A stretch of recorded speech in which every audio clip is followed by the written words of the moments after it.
함께 하나님의 말씀 같이 봉독하도록 하겠습니다. 마태복음 22장 34절에서 46절까지입니다. 우리 서로를 향해서 함께 예배할 수 있어서 행복합니다 라고 인사해 볼까요? 함께 예배할 수 있어서 행복합니다. 함께 예배할 수 있어서 행복합니다. 예배함이 얼마나 큰 기쁨이고 행복인지 모릅니다. 책이나 편지를 읽을 때요, 글쓴이의 의도를 읽어내지 못한다고 한다면 표면적인 내용만 잘못 알고 해석할 수 있습니다. 하나님의 말씀도 읽을 때도 마찬가지입니다. 말씀을 기록하신 하나님의 의도를 깨달아 알아야 바르게 적용할 수 있다라는 것이죠. 말씀이신 예수님께서 자신에 대해 기록된 그 말씀을 그 안에서 가장 중요한 것이 무엇인지 그 하나님의 의도를 우리에게 가르쳐 주고 있습니다. 그것이 바로 사랑이라고 하는 것입니다. 먼저 들어가기 전에 율법, 계명 또는 우리가 말씀 이렇게 말을 하잖아요. 그것이 무엇인지 간단하게 한번 살펴보면 좋을 것 같습니다. 율법과 혹은 계명이라고 말하는데 그것은 무엇을 말하는 걸까요? 다른 좀 말씀이라고도 할 수는 있겠지만, 그러나 이 단어의 그대로 의미를 한다고 한다면 토라, 히브리어 성경으로 말하면 토라라고 하고요. 이 토라 성경은 이 성경의 배치가 뒤로 갈수록 우리랑 조금 다릅니다. 섞여 있는 것도 있고 이제 그렇게 되는데, 보통 토라라고 한다면 이제 모세 오경을 말해요. 앞에 창세기부터 5권의 성경, 이것을 이제 율법 또는 계명이라고 이렇게 말하기도 합니다. 하나님께서 누구에게 율법과 계명을 주셨을까요? 처음 모세에게 주셨어요. 모세에게. 그냥 틀려도 아무도 뭐라고 안 해요. 그냥 말하시면 돼요. 나도 틀리고 너도 틀리는데 누가 뭐라고 하겠어요. 모세에게 하나님께서 율법을 주셨다라는 겁니다. 율법에는 뭐가 있냐면 3가지 중요한 것들을 가르쳐줘요. 첫 번째는 각종 사회법, 다른 말로 지금으로 말한다면 민법이에요. 모세가 많은 사람들을 출애굽상에서 이끌어갈 때 모세가 했던 중요한 일 중에 하나가 뭐가 있냐면 그 안에서 일어나는 수많은 일들을 판단하는 일이었어요. 법관처럼 판단하는 일들이 있는데 그것을 감당할 수 있도록 이 율법이라고 하는 이 말씀을 주신 것입니다. 그래서 지금으로 말하면 민법 정도가 되는 거고요. 그 다음에 도덕법이 이제 주어지는 거예요. 도덕적인 가르침이 이 안에 들어가 있습니다. 그리고 종교적 규례들이 들어가 있어요. 전부 다 이게 하나의 법이라고도 말할 수도 없고 종교적 절차를 말하는 것이라고도 말할 수 없고 어떤 교훈만 주는 거라고 말할 수도 없이 전부 다 합쳐져 있는 것이 모세 오경에 있는 말하는 율법 또는 계명이다라고 말할 수 있습니다. 사사시대부터 해서 신구약 중간 시대라고 해서 400에서 500년 동안 하나님의 말씀이 딱 끊긴 때가 한 번 있었어요. 이스라엘 백성이 완전히 남과 북이 멸망하고 난 이후에 세례 요한, 마지막 사사이자 마지막 선지자였던 세례 요한이 딱 등장하기 전까지 하나님이 이스라엘 백성을 찾지 않은 때가 있었습니다. 못 찾은 것이죠. 엄밀히 말하면 이스라엘 백성들이 하나님을 찾지 못한, 안 찾았던 때가 있었어요. 그게 한 400에서 500년 동안 됐는데 그 기간 동안에 이 토라라고 하는 말씀을 가지고 어떻게 하면 우리가 하나님의 말씀에 떠나지 않고 살아갈 수 있을까 막 고민하면서 살아가던 그러한 때가 있었어요.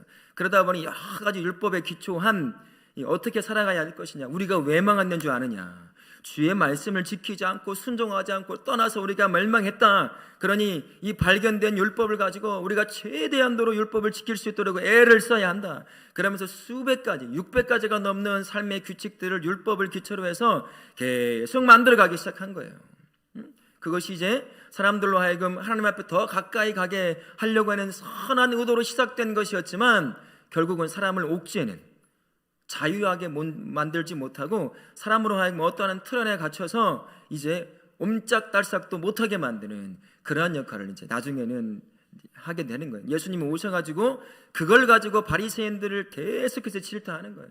니네도 못 지킬 걸 다 지키라고 가르치고 지네도 안 지키고 속이면서 이 안 지켰다고 비판하고 책망하고 하는 것들을 너무 못마땅해 하셨던 것입니다. 그래서 계속 책망을 하셨던 거예요. 그 기간에 이런 것들이 다 기록이 되어 있는데 다 무엇을 통해서 이런 것들이 만들어졌냐면 모세의 율법, 즉 모세 오경을 통해서 쓰여지고 만들어지고 적용되어지고 있었다라는 것입니다. 그래서 율법은 좁은 의미로 말하면 모세 오경을 말하는 것입니다.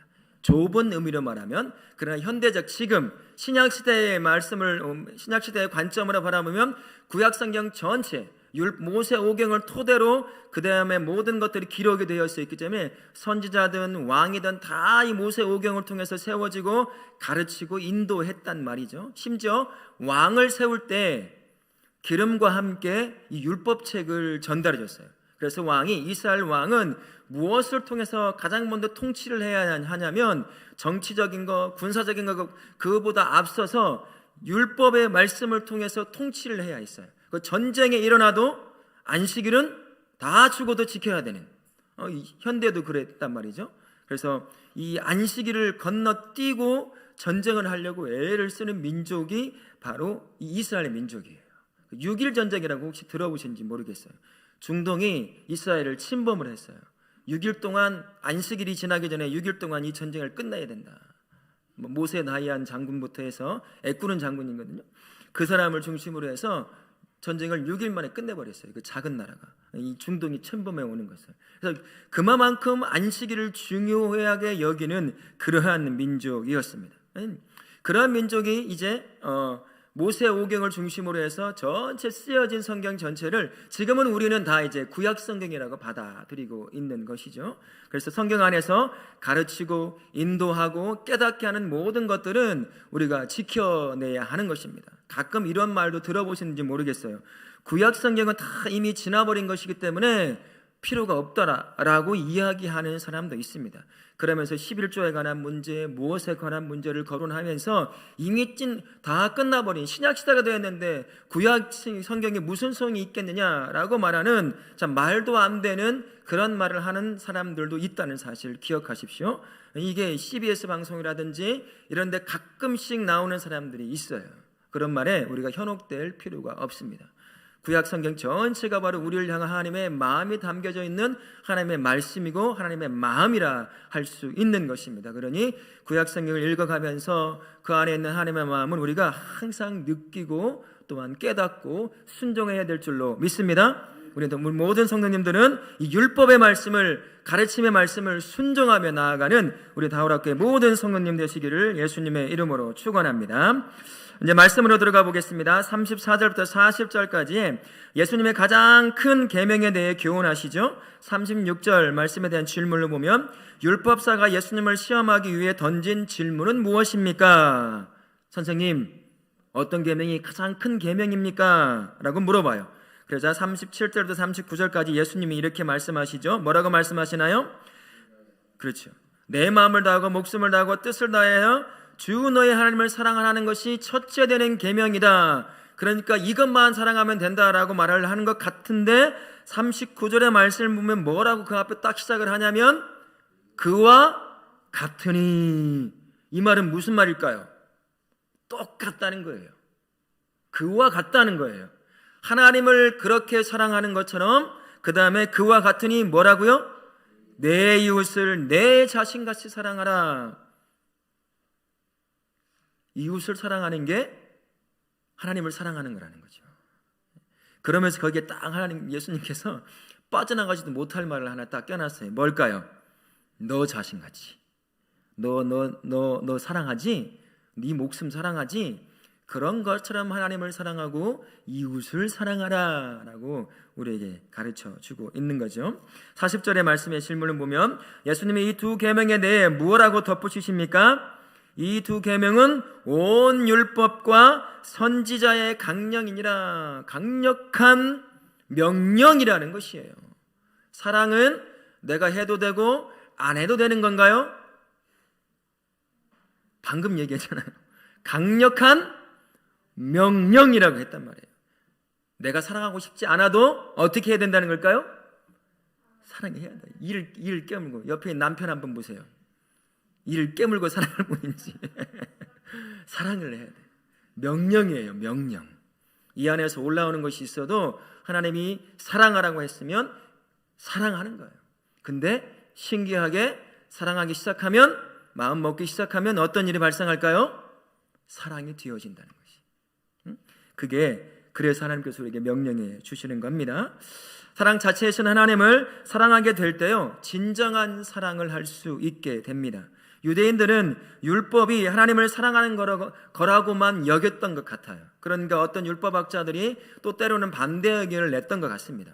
아니다, 하나님을 사랑하듯 이웃도 사랑해야 한다. 우리를 사랑하듯이. 그러면 그 이웃의 범위가 어디까지냐? 유대 민족까지만이냐? 아니면 그 넘어서까지냐? 막 수많은 논쟁이 있었던 것 같아요. 근데 그것이 아직 결론이 안 난 거예요. 그래서 이것을 교묘하게 예수님께 끌고 가서 예수님의 책을 잡으려고, 만약에 사람을 사랑하는 거라고 한다면 하나님을 등한히 하는 것일 수도 있고, 하나님을 사랑한다고 한다면 너도 우리와 똑같은 존재구나, 뭐 이렇게 말을 하려고 했던지 그런 질문을 딱 던진다는 것입니다. 그러나 예수님께서 그 모든 것을 포괄하는 이제 율법에 관해서, 율법이 무엇에 관한 것인지를 정확하게 말을 하니까 아무 말도 못하고 떠나버리게 되는 것입니다.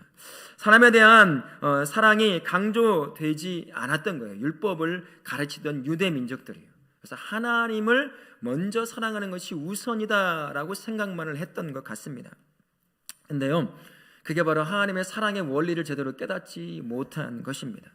사랑 자체이신 하나님을 정말로 사랑한다고 한다면 그 하나님의 사랑이 어디에 머물게 될까요? 내 마음에 머물게 되는 거잖아요. 그죠? 내 안에 머물게 되고 내 삶에, 내 영혼에 머물게 돼요. 그러면 하나님이 누구를 사랑하는지가 느껴지기 시작하는 것 같아요.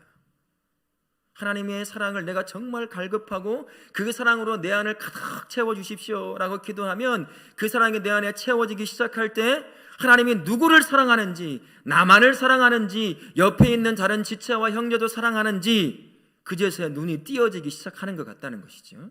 그러면서 그 사랑으로 옆에 있는 지체를 사랑할 수 있기 시작한다는 겁니다. 그래서 내가 사랑하려고 하면 안 되더라고요.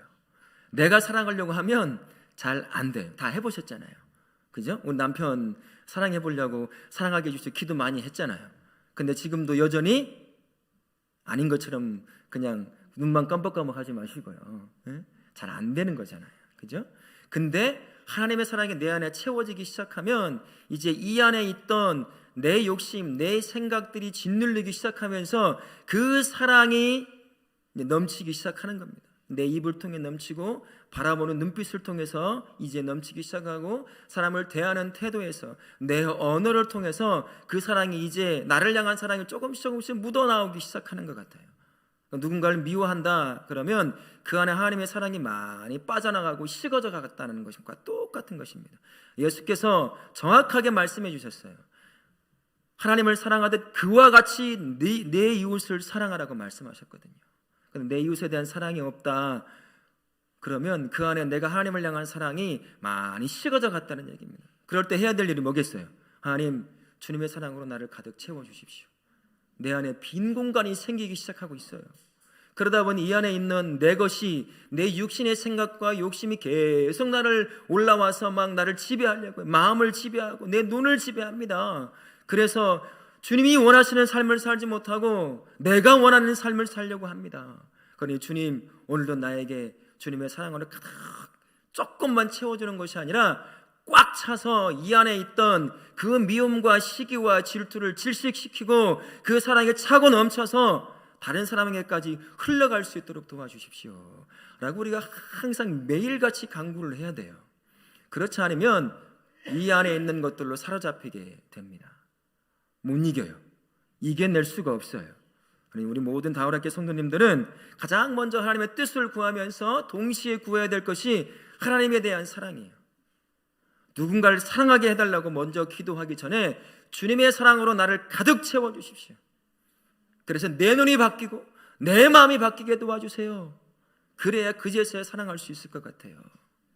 내가 얼마나 사랑받는 존재인지를 뼛속 깊숙이 내 영혼 저 밑까지 다 경험되게 도와주십시오. 그리고 그것이 차고 넘쳐서 다른 사람을 향해까지 흘러가도록 도와주십시오 라고 그렇게 우리가 매일같이 간구하실 수 있기를 바랍니다. 그래서 우리 교회가 누가 오던 우리 안에서 흘러 넘치는 예수님의 그 사랑으로 말하고 바라보고 눈빛에서 바라보면 하트가 막 날아다니고 막 그런 교회로 되어야 돼요. 그래서 보면 이 교회 가서 여기 등록 안 하면 큰일 나겠다 이런 마음이 들 정도의 그 사랑이 넘치는 교회, 그 교회가 바로 우리 다울학 교회가 될 줄로 믿습니다. 그런 의미에서 우리 서로를 향해서 이렇게 한번 인사해 보시면 좋겠습니다. 사랑합니다. 한번 해볼까요? 사랑합니다. 눈빛을 하트로 만드셔야 돼요. 그냥 눈 감고 하면 안 됩니다. 눈빛이 하트여야 돼요. 사랑합니다. 그리고 손가락을 내밀어서 당신이 최고입니다. 당신이 최고입니다. 당신이 그 안에 하나님의 형상으로 만들어진 존재이니 얼마나 귀중한 존재입니까? 이게 바로 교회, 이게 바로 우리가 해야 될 서로를 향한 사랑의 마음이라는 것 꼭 기억하실 수 있기를 바랍니다. 아멘. 34절부터 40절까지의 말씀에 요약된 은혜를 한번 나눠보면 이렇습니다. 하나님의 사랑은 이웃사랑으로 표현되어야 하고 이웃사랑은 하나님의 사랑에 근거해야 합니다. 이웃사랑이 없는 하나님 사랑과 하나님 사랑이 결여된 이웃사랑이 빚어낸 현상은 무엇인지 깨닫고 그것이 온전한 사랑이 되도록 보완하려고 노력해야 한다라는 것입니다. 이웃사랑이 없는 사랑, 그것은 이웃사랑이 없는 하나님 사랑은 종교적일 수밖에 없어요. 이웃을 사랑하지 않는 사랑은 모든 대부분의 종교들이 집중이 어디에 있냐면 신을 향해 있습니다. 신만 잘 구슬리면 나에게 복 주고 은혜 주고 나를 잘 되게 만들어 줄 거야. 그러니 신만 잘 섬기면 되는 거예요. 물론 가끔 특출난 종교인들이 있어요. 기독교인이 따라올 수 없을 정도로 선하고 의롭게 살아가는 종교인이 진짜 적지 않아요. 진짜 많아요. 우리는 부끄러워해야 돼요.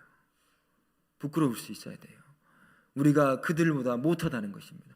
사랑 자체이신 하나님을 품고 살면서도 그들보다 못한 인생을 살아가 죽은 신을 섬기며 그렇게 살더라니까요.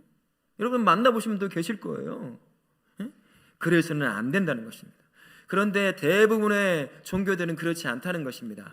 신을 향해 집중되어 있다 보니까 신만 잘 구슬리면 나에게 복과 은혜를 주고 돈을 주고 물질을 주고 건강을 주고 자식 잘 되게 준다라고 생각을 해요. 그러다 보니까 종교적 형태만 딱 남아져 있는 거예요. 다른 말로 하면 그냥 종교인으로만 남아져 있다는 것입니다. 근데 문제는 성도가 그런 모습으로 살아가려고 한다는 것입니다.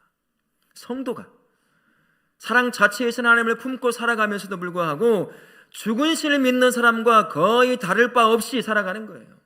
이 안에 하나님의 사랑이 채워져 있지 않으니까 세상 사람과 똑같다는 것입니다. 자기 이득과 딱 맞다 떨어지면 이제 그냥 공격하는 거죠. 내 거 빼앗기지 않으려고 막 욕심 부리고 협박하고 막 공격하고 그래서 내 것 다 뺏어서 그냥 차지하려고 하고. 기독교인들이 적지 않게 있어요. 적지 않게가 아니라 많이 있는지도 모르겠어요. 욕심이 이 땅에 다 놓고 갈 걸 뻔히 알면서 똑같이 그냥 다 가지려고 그냥 나 중심으로 나 이렇게 살아간다는 것입니다. 성도도 종교인으로 머물러 있어 평생 머물러 있을 수 있다는 사실을 기억하시고 나는 정말 죄송해요. 이 사투리 잠깐. 나는 정말이 아니라 정말 종교인이 아니라 하나님을 사랑하는 사람인지 한번 점검해 볼 수 있어야 돼요. 정말 쉬워요. 옆에 있는 형제와 지체를 사랑하고 있는지만 체크해 보면 알아요. 정말 하나님을 품고 있다면 사랑하지 않을 수 없을 것 같아요. 물론 연약해서 때로는 넘어질 수 있어요. 우리는 연약하니까. 그걸 다 예수님 하나님께서 모르고 말씀하시는 건 아니에요. 다 알지만 그러나 다시 일어나 회복돼야 할 것이 바로 그거라는 것입니다. 넘어져도 또 일어나서 회복해서 사랑으로 섬기고 이웃을 세워가고 지체를 세워가는 일들을 하는 것, 그게 바로 성도가 해야 될 일이다라는 것입니다. 그렇게 살아간다고 한다면 내 안에 사랑 자체이신 하나님이 여전히 내 안에 머물고 그 사랑으로 나를 지배하고 있다는 내가 하나의 어떤 증거를 발견할 수 있게 되는 겁니다. 그럼 우리 다울학교의 모든 성도님들은 이웃 사랑이 없는 하나님의 사랑만 갖는 종교인이 아니라 모두를 향해 사랑을 가질 수 있는 그러한 신앙인으로 세워지실 수 있기를 바랍니다. 그리고 다음에는 하나님 사랑이 결여된 이웃 사랑, 그것은 영원하지가 않아요. 그리고 조건적일 수밖에 없습니다. 내가 누군가를 사랑한다고 할 때 하나님에 대한 사랑이 풍성하게 내 영혼 깊숙이 경험되지 않으면 다른 사람에 대한 사랑이 항상 조건적이고 제한적일 수밖에 없다는 것이에요. 그죠?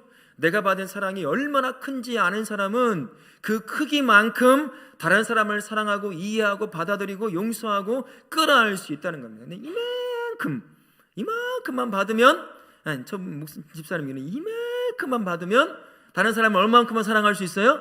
이만큼의 사랑 안에 들어올 사람이 누가 있겠어요? 아무도 없다는 거예요. 자기밖에 없는 거죠. 그러니까 하나님의 사랑이 없는 이웃의 사랑은 항상 내 중심일 수밖에 없다라는 것. 그래서 앞에서도 말씀드렸지만 가장 먼저 구해야 될 것이 무엇이냐? 하나님의 사랑이 내 심령을 가득 채우게 만드는 수밖에 없습니다.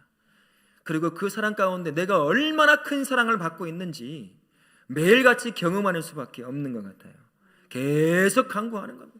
나에게 하나님 사랑과 은혜를 부어주시되 차고 넘치게 부어주시고 그럼을 말하면 내 안에서 끊임없이 올라오고 있는 이 미움과 시기와 질투와 이 죄악된 생각들과 감정들이 주님이 베풀어 주시고 부어주시는 그 사랑과 은혜로 질식돼 더 이상 숨을 못 쉬게 만들어 주십시오.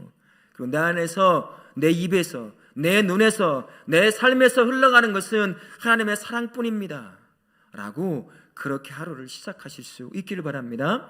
그래서 우리 교회 모든 성도님들은 그렇게 사랑을 흘려보내는 복된 인생 사시기를 축원합니다. 아멘. 두 번째 나눔을 보시면요, 성경의 모든 율법과 계명은 사랑의 피 따라 해석되어야 합니다. 하나님의 말씀에서 사랑을 읽어내지 못하면 말씀이 도리어 미움, 독선, 배척, 폭력을 정당화하는 구실이 될 수 있습니다. 말씀의 선포와 가르침 그리고 순종의 궁극적인 목적은 하나님의 사랑을 깨닫는 것입니다. 내가 돈을 얻어내고 성공을 얻어내고 그런 것이 아니라 말씀을 읽고 말씀 안에 내 자신을 비추어 보고 말씀을 순종하며 살아가는 모든 것들이 하나님을 향한 사랑뿐만 아니라 주께서 나를 얼마나 사랑하시는지를 깨닫는 것, 그게 밑에 깔려있는 가장 기본적인 목적이라는 것입니다. 이것을 다 제쳐두고 내 욕심을 쫓아서 말씀을 빼서 읽고 그것을 내 삶에 적용하고 하다 보면 누군가를 이 틀 안에 가둬놓게 시작해요. 스스로도 가둬지게 됩니다. 그래서 언젠가 주일 예배 때 말씀을 드리는 것처럼 이렇게 되기 시작하는 거예요. 하나님을 믿되 내가 믿고 싶은 하나님만 믿게 되는 것입니다. 내가 믿고 싶은 하나님만 믿게 되는 거예요. 무슨 말인지 아시죠? 내가 만들어놓은 내 틀 안에 딱 가둬놓고 돈 달라고 할 때 돈 주고 건강 달라고 할 때 건강 주고 뭐 해달라고 할 때 뭐 해주는 하나님, 그 하나님으로만 남아있는 겁니다. 그러면 진짜 하나님의 사랑을 하나님께서 우리 안에 남아 동행하시는 그 삶을 경험할 수 없게 되는 것이죠. 그러니 그 틀에서 항상 벗어나야 돼요. 모든 말씀의 기저에 깔려있는 것은 하나님의 사랑인 것이에요.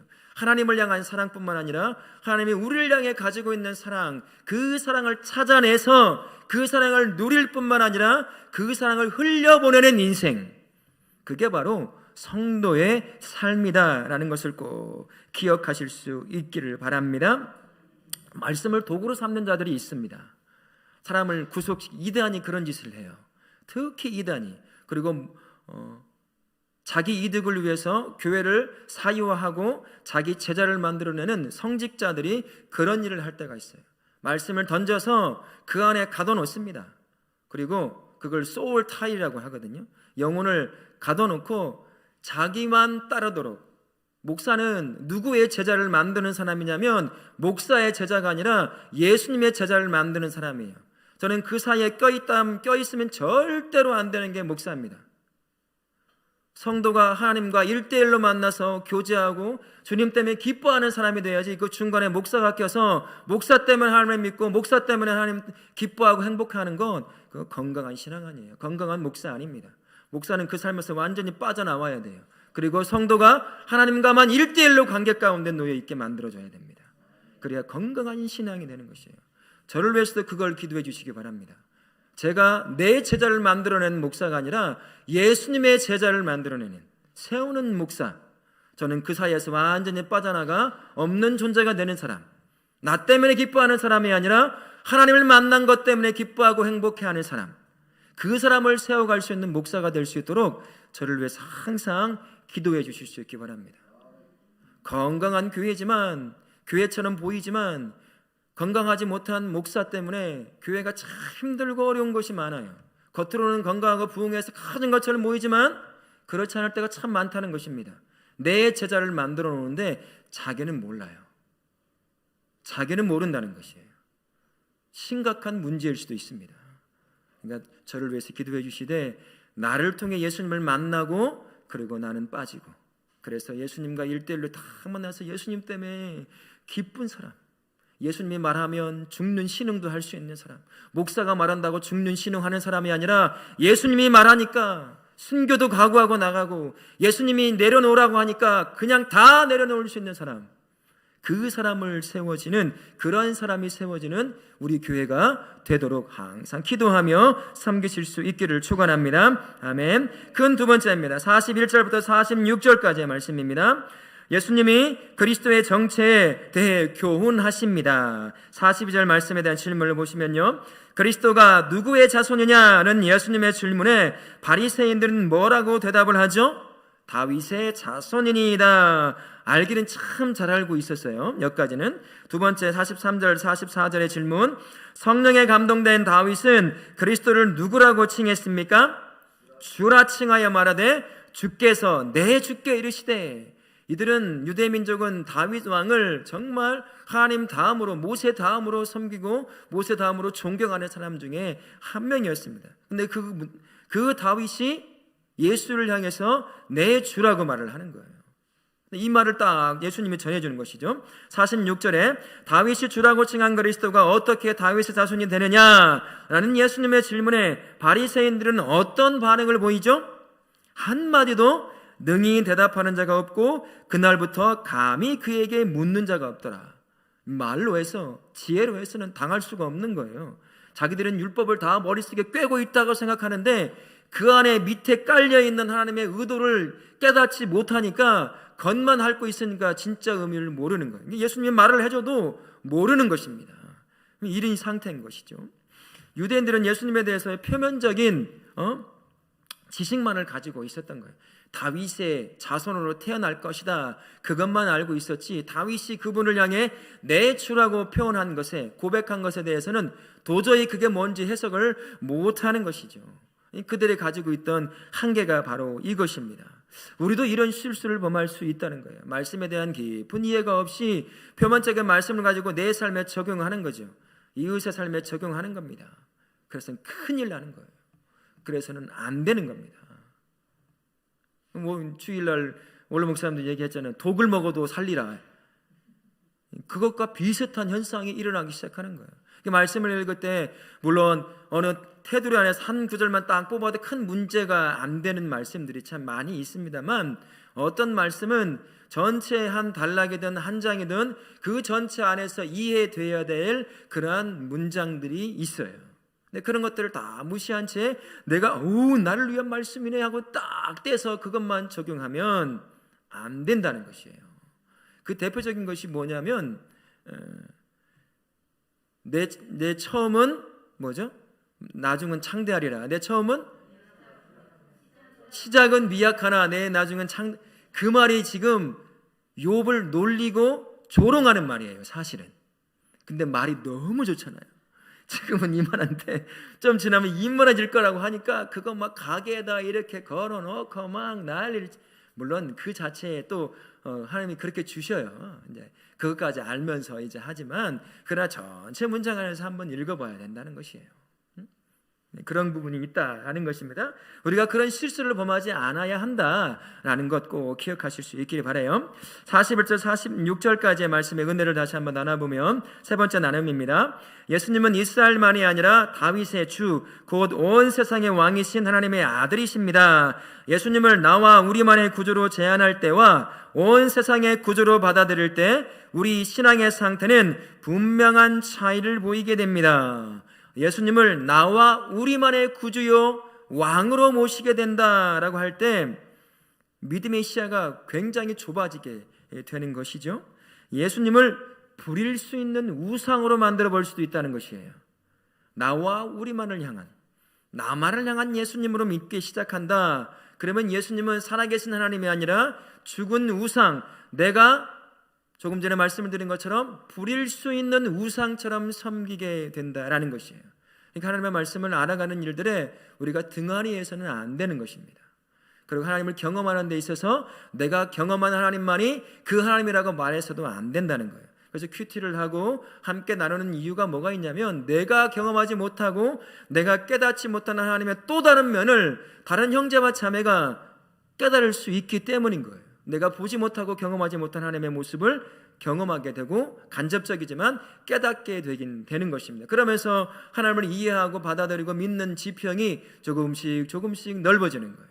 그리고 우리 교회도 특별한 어떤 행사가 있다고 한다면 다른 교회 가서 말씀도 들어보고 이런 일들이 있어야 이 말씀을 이해하고 말씀 안에 역사하시는 하나님의 넓이를 더 넓게 경험할 수도 있다라는 사실입니다. 그러니 예수 그리스도를 나와 우리의 구주만으로, 우리의 왕으로만 모시면 이렇게 편협한 우상화된 예수를 섬기게 될 수 있다라는 것이고요. 또 한 가지로는 복음이 흘러가는 길을 막아버릴 수 있어요. 나만 예수 믿고 복받고 잘 되면 되는 거지, 우리 교회만 부흥하면 되는 거지, 남들 교회야 시들든 말든 문을 닫든 무슨 상관이겠어 라고 그렇게 돼버리게 된다는 것입니다.